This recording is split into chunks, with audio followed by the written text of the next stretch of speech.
Hello everyone, I am Bindu Rawal from build to better. आज हम करेंगे the monkey and the crocodile chapter 5। Start करते हैं।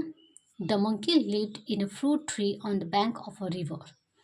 एक मंकी जो कि नदी के किनारे एक फ्रूट के ट्री पर रहता था। He made friends with a crocodile.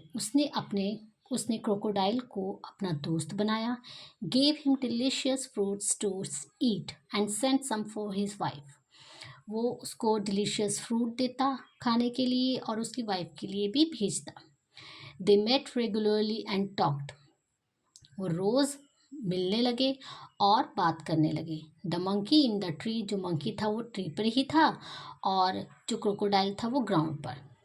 Once on the bank of a river, एक बार नदी के किनारे, a monkey made a home for himself in a tree laden with fruit. एक मंकी ने, एक लादेन मीन्स होता है लदा हुआ, फ्रूट से लदा हुए ट्री पर अपने लिए घर बनाया। He lived in it happily eating to his heart content the fruit of his choice. वो वहाँ पर बहुत खुशी से रहता और दिल खुश होने तक अपनी चॉइस से फ्रूट खाता था। The monkey was happy. Monkey तो बहुत खुश था, बट लॉनली, लेकिन बहुत अकेला था। And wanted a companion to talk and share the fruit with. अब वो एक साथी चाहता था जिससे वो बात कर सके और अपने फ्रूट्स को शेयर कर सके। But there was no one around, लेकिन वहाँ पर एक कोई भी नहीं था, और नॉट इवन अनदर मंकी, यहाँ तक कि दूसरा मंकी भी नहीं। Till one day a crocodile appeared on the river side. फिर एक दिन उसको रिवर साइड पर एक क्रोकोडाइल दिखाई दिया। Hello there, said the monkey. Monkey ने कहा, कोई है वहाँ? Hello, do you live in this river? क्या तुम इस रिवर में रहते हो? Would you like to eat some fruit? क्या तुम कुछ फ्रूट खाना चाहोगे? Good morning, replied the crocodile politely. जो क्रोकोडाइल था उसने बहुत अच्छे से आराम से उसको रिप्लाई किया, good morning, I did come here in search of food for my self and my wife. मैं यहाँ पर अपने लिए और अपनी वाइफ के लिए फूड ढूंढने आया हूँ, खाना ढूंढने आया हूँ। Nice to you to offer me fruit. The monkey plugged some from the nearest branch and threw them down. तो नाइस ऑफ यू मतलब कि उसने उसको बोला कि क्या तुम मुझे कुछ फ्रूट दोगे? तो मंकी ने पास के ही ब्रांच से फ्रूट्स को प्लग करके तोड़कर नीचे फेंक दिया। The crocodile found them delicious. Crocodile को वो बहुत ज़्यादा डिलीशियस टेस्टी लगे। थैंक्स ही सेड, उसने उसको थैंक यू कहा। May I have some on my next visit? जब भी मैं दोबारा आऊँगा तो क्या मैं और ले सकता हूँ? Certainly.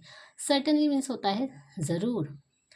As many as you like and some of your wife too. जितना चाहो उतना ले सकते हो और अपनी वाइफ के लिए भी। सेड द मंकी, ये मंकी ने कहा। डू कम अगेन, दोबारा आना। I am rather lonely here, मैं यहाँ पर बिल्कुल अकेला रहता हूँ।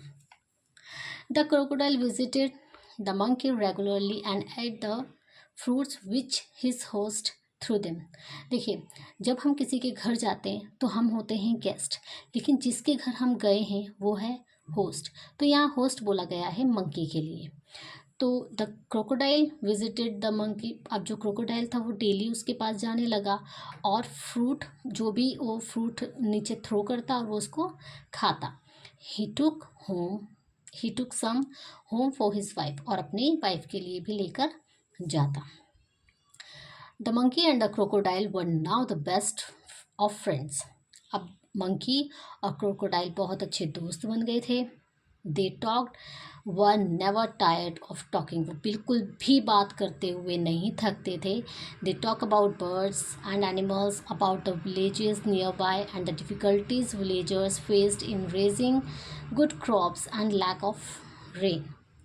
अब वो क्या क्या बातें करते थे? वो बर्ड्स की बात करते थे, एनिमल्स की बात करते थे, और नियर बाय जो भी विलेजेस थे उसके बारे में बात करते थे। And the difficulties villagers faced in raising, और जो भी अच्छी खेती के लिए जो भी उनको डिफ़िकल्टीज़ फेस करनी पड़ती थी, या लैक ऑफ रेन, बारिश की कमी की वजह से जो भी डिफ़िकल्टीज़ करनी पड़ती थी उनको फेस, उसके बारे में बात करते थे। चलिए नेक्स्ट करते हैं। The crocodile's wife was annoyed because of her husband came home late. अब उसका हस्बैंड बहुत ज़्यादा लेट घर आता था, तो इस वजह से जो क्रोकोडाइल की वाइफ थी वो बहुत ज़्यादा अनॉयड हो गई थी। She did not like his friendship with the monkey. उसको बिल्कुल भी जो मंकी की फ्रेंडशिप थी पसंद नहीं थी। The crocodile could not all together ignore his wives wishes. जो क्रोकोडाइल था वो वाइफ की विशेज़ जो थी वो बिल्कुल भी इग्नोर नहीं कर सका। चलिए अब आगे इन पॉइंट्स को क्लियर करते हैं। One day the crocodile stayed with the monkey longer than usual. Daily की तरह, जो हमेशा लेट होता था, डेली की तरह जो मंकी था एक दिन बहुत ज़्यादा लेट हो गया, मतलब रुक गया था। जो क्रोकोडाइल था, his wife was annoyed waiting and waiting, managing the little crocodile that had just been hatched। एक लिटिल वन मतलब कि उसका अंडे से बिल्कुल थोड़े ही टाइम पहले बाहर निकला था। जो क्रोकोडाइल का बेबी था वो उसको अकेले ही मैनेज कर रही थी, तो वो उसका वेट करते करते करते करते बहुत ज़्यादा अनॉयड हो गई थी।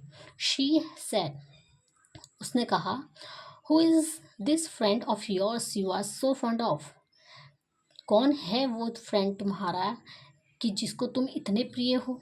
ओ, he is very nice monkey. बहुत ज़्यादा अच्छा मंकी है, उसने रिप्लाई किया। He lives on a fruit tree. वो फ्रूट ट्री पर रहता है, फलों के पेड़ पर रहता है। He sends fruit for you every day. वही तुम्हारे लिए फ्रूट भेजता है। You don't expect sorry, you don't expect me to climb trees to you. अरे तुम मेरे से बिल्कुल भी एक्सपेक्ट मत करना कि मैं चढ़ता हूँगा उस ट्री पर, बिल्कुल भी नहीं। A nice monkey I am sure, replied the wife with obvious sarcasm, if you ask me. हाँ ज़रूर, अच्छा ही मंकी होगा, ये उसकी वाइफ ने बोला, और बहुत मतलब ताना देकर बोला। इफ़ यू आस्क मी, अगर तुम मुझसे पूछो तो। This monkey should be my food. मैं उसको अपना खाना बनाना चाहूँगी। आई वॉन्ट टू ईट, मैं उसका हार्ट खाना चाहती हूँ। What a foolish thing to say, क्या मूर्ख वाली बात कर रही हो। Shouted the crocodile. ये सब क्रोकोडाइल ने शाउट करते हुए कहा।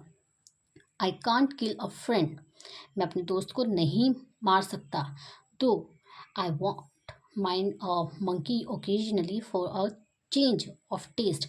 हाँ, मैं अपने टेस्ट को चेंज करने के लिए मंकी को खाना चाहूँगा, मैं मना नहीं कर रहा हूँ। लेकिन अपने फ्रेंड को, यू ब्रिंग मी हियर, अपने फ्रेंड को तो मैं बिल्कुल भी नहीं मार सकता। You bring him hair, order the wife. तो उसकी वाइफ कहती है ये ऑर्डर देते हुए कि तुम उसे मेरे लिए लेकर आए। I want to see him, मैं उसे देखना चाहती हूँ। So you can eat him never.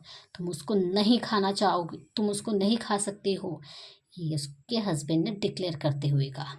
अभी के लिए इतना ही। आगे का पार्ट ये बहुत ज़्यादा बड़ा हो जाएगा, फिर आप बोर भी फील करोगे। नेक्स्ट पार्ट मैं इसका नेक्स्ट वीडियो में करूँगी।